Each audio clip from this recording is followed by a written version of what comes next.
Hi, hello, and welcome to today's session. I'm Leslie Strachan, your life coach for the Success Principles. Today, we're going to be talking about unleashing the momentum, a guide to releasing the brakes on your life. Okay, so first off, this is Success Principle number 11 from the Success Principles courses by the Jack Canfield Training Group. And we're going to look around some of the reasons why we don't release the brakes. Now, I want you to imagine that you're on a bicycle and we're pedaling away. It doesn't matter whether it's a mountain bike or an e-bike or anything. We're pedaling away and we're feeling free and easy. And all of a sudden, we come to a slight downhill situation and we put the brakes on. Okay, and we go slower and we reverse and we don't take as much action as we should do. Now, bearing in mind that this hill is very shallow, so you're not likely to get into a great deal of difficulty, what would happen if you released the brakes? And in life, we might say things like, oh, I can't do that. I might fail. Oh, I shouldn't go for that job. I'll try another time. I could never do that. I'm not good enough. And lots of people also suffer from imposter syndrome in their jobs as well, which is not great because we firmly have our hands on those brakes, stopping us doing the very things that we should be wanting to do. So what can you expect by releasing the brakes? With everything, with students, with professional people, what is the harm in trying? Because if we fail, that's just saying, okay, no, that didn't work, let's try something else. But this is the resilience that we need to actually keep moving forward. If we take our hands off of the brakes, there is potential, there is possibility that something round the corner might be better for us. It helps you build self-confidence and believe in yourself. It also enhances your decision making and increases your resilience. So here's the thing. I was working with somebody the other day who was looking for another job because she wasn't very happy in her existing job. But there's this sort of little nagging doubt that somebody at work had been really saying some quite horrible things, and it affects your self-confidence. So when you're going for jobs, it's impactful when you actually go to present yourself, and instead of owning the room and walking in as if you've got the job, there's sort of these little nagging doubts in the back of your mind. So that's got the brakes on the bike. So we need to stop doing that in order to, if we took the brakes off and we just curved around the corner, there might be something really interesting and really exciting, but you will never know unless you release the brakes and move on. So today we're going to talk about 9 simple steps that you can do on a daily basis that doesn't cost anything at all and which could provide you with incredible results. So I want you to take some time, perhaps stop this video and take some time to reflect on what's not working for you. Where do you feel stuck? Where do you feel held back? And it could be anything from any of the 6 areas of life that we talk about. So think about what's not working for you. If it's all working for you, you can stop this video right now. In the previous session, we looked at setting goals. So whatever it is that you're stuck with or frustrated with, what could be a clear goal about what you want to achieve? What do you want to leave behind? What do you not want to do anymore? And how would that look so much better? Set a goal, a smart goal. Have a look at the previous video on goal setting, and that will help you to do that. I also want you to identify any limiting beliefs and challenge them. That was on a slide earlier. And I want you to try and make a list of I can't, I won't, I shouldn't, I might. They're all negative words which don't help you at all move forward. So when you've got a list on the left-hand side, can you change the words into a positive statement instead? Because what I want you to do is move from those limiting beliefs, challenge them, and move on. We need to embrace change. If that's what you want and you're 100% committed, then this is the way to do it. There is always an element, you'll hear lots of people saying, It's really good on the other side. You need to step out of your comfort zone. Some people's comfort zone are more elastic than others. I'm one for just sort of leaping out into the unknown. Other people do not. They like to take incremental short steps in order to get there. So you have to sort of just push those boundaries either in a small way or in a big way.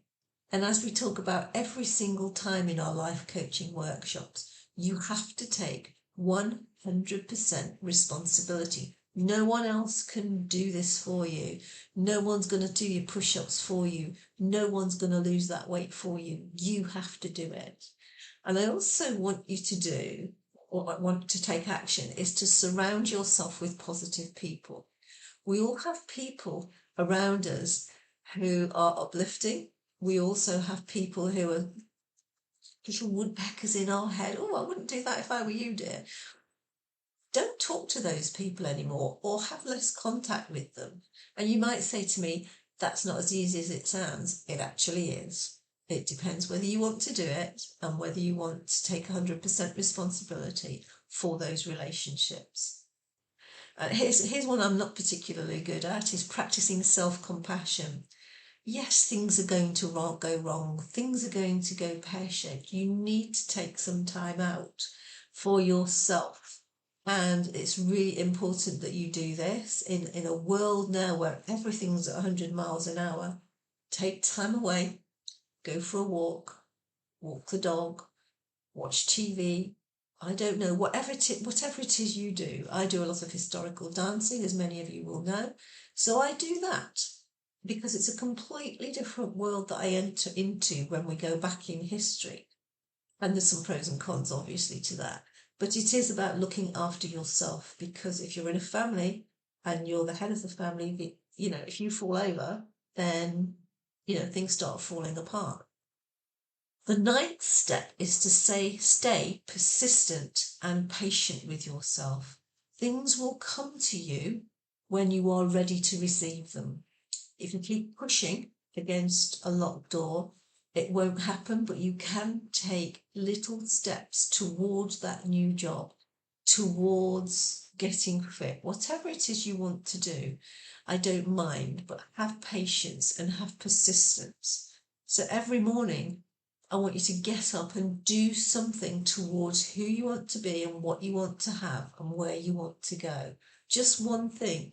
It might not seem a lot, but cumulatively, it will add up to an awful lot of things. So DM me, let me know where you're up to. So, we're talking about releasing the brakes on your bike today. Don't worry if you can't ride a bike, that's absolutely fine. Think of something else. So what would be the one thing that you would like to release the brakes on? Could be anything you like. Mine is to stop thinking I can't lose this weight and get to the weight that I want. So I have to release the brakes on that and think it's possible if I want it badly enough. Set yourself a SMART goal. And many of you will know by now that my goals to the 31st of December mean that I want to weigh under 10 stone by then to avoid taking medication for pre-diabetes. That's just one area. So it could be making movements towards getting or changing your job. That's absolutely fine. Could be that you want to start a business. It could be that you just want to know what you want in your life. You've probably had a history so far of all sorts of things going on, but what is it that you want? Don't take any notice of anybody else. It may be that you want to gain a qualification. I work with tons of students from age 14 right through to master's students and beyond. But the thing is, why are you doing that qualification? What's the end result? What will it help you to be, to have, and to do? All right.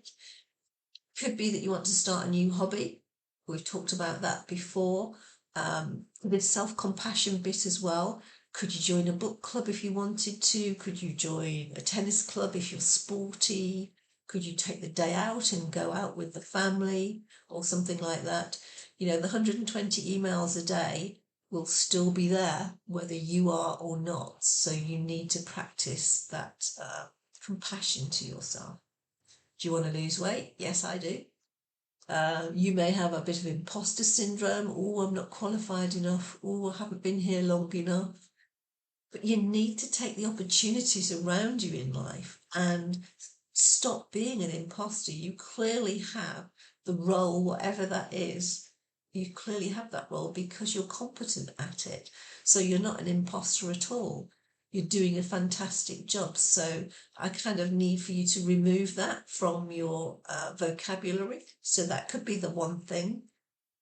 Your other one thing could be to make a mental note every day of whenever you say anything to anybody and you use a negative language. Oh, I can't do that. Oh, I shouldn't do that. Oh, what do you think? It's about what you think, and it's about what you want to have, what you want to be, and what you want to do.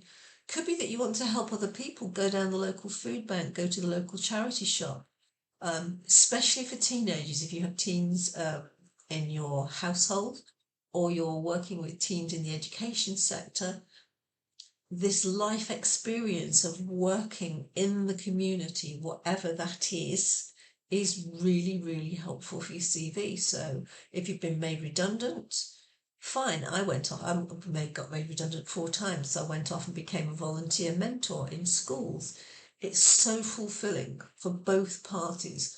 A, for the student, and B, for me, to be able to pass on knowledge, but B, for them to make small steps to where they want to be as well. It's magic, very self-fulfilling. So what's next? Thank you for watching today. You are watching a fully edited version of this particular live coaching workshop because we don't record the live session, and that's because people say some very private things in that group, and as a community we like to support each other. We don't want this out on the internet, so it's a private weekly coaching club where people feel safe to express their opinions and to get help and support from the community of weekly moments of life coaching. So if you're up for it and you're ready and you're 100% committed, why don't you book an exploratory call? So if you're in careers, or if you're a talent spotter, or if you're in HR, or you're just a private individual who wants to move forward, why don't you book an exploratory call with me? I don't sell, but if you want to have a chat about what might be possible for group coaching for students of any age, or for one-to-one coaching with you, that's absolutely fine. Use my Calendly link. Or if you're really excited and you want to get going straight away, why don't you have a look at my life coaching course on Thinkific? It's called Get What You Want. Have a look, sign up. You will work through some worksheets by yourself online. You'll also join the weekly life coaching moments, and you also get me as a life coach for the next 12 months. So everything to gain, nothing to lose. Thank you so much for watching today. I really appreciate it.